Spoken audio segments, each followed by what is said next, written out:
Относительно недавно в уголовное законодательство вносились изменения в части совершенствования профилактического наблюдения и превентивного надзора за гражданами, которые отбывали наказание и вышли на свободу. Возможно, уже проанализированы результаты того, как в жизни работают данные механизмы. Так и хочется сказать, как вы сказали, что вышли на свободу, но это явление временное. Но если серьезно, отвечая на этот вопрос, значит, конечно, вопросы... Одно из направлений деятельности прокуратуры – это профилактика и борьба с рецидивной преступностью.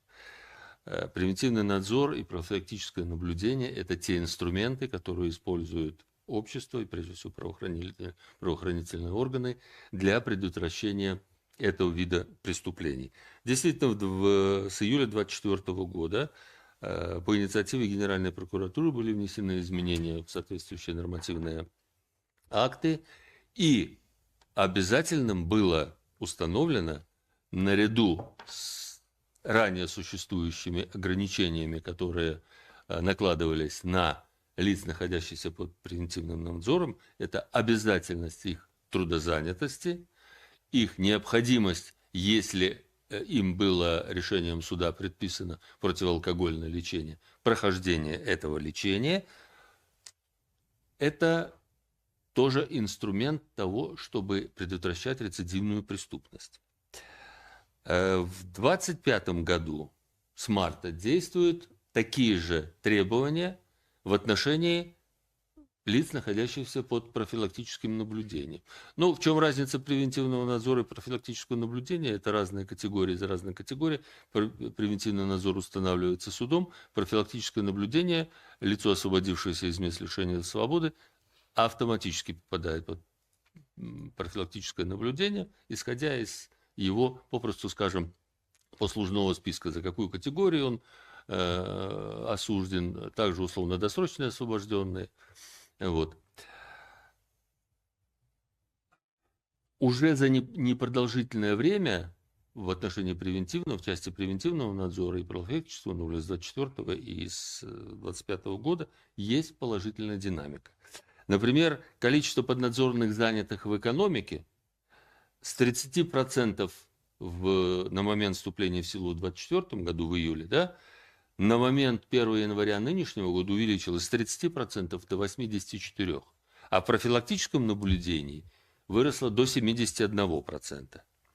Как это сказалось на криминогенной обстановке?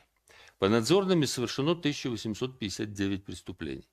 Причем статья 421-422 – это несоблюдение требований превентивного надзора и уклонение от превентивного надзора.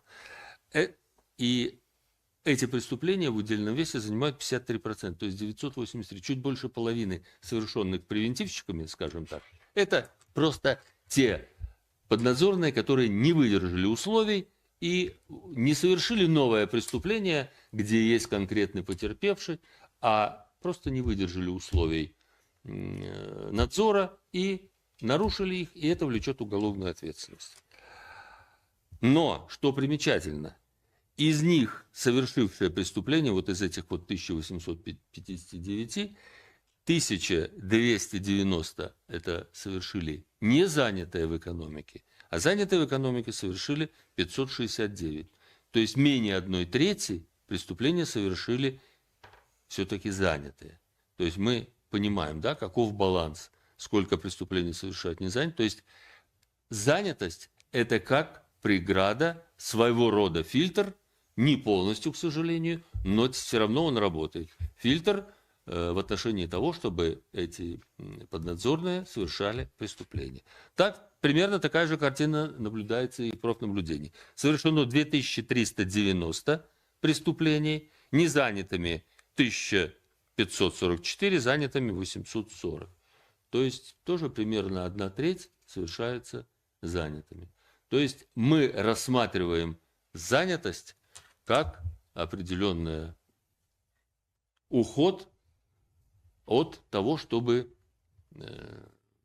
это сподвигало вот этих лиц, которые освободились из мест лишения свободы, находились на этих видах учета от совершения преступлений.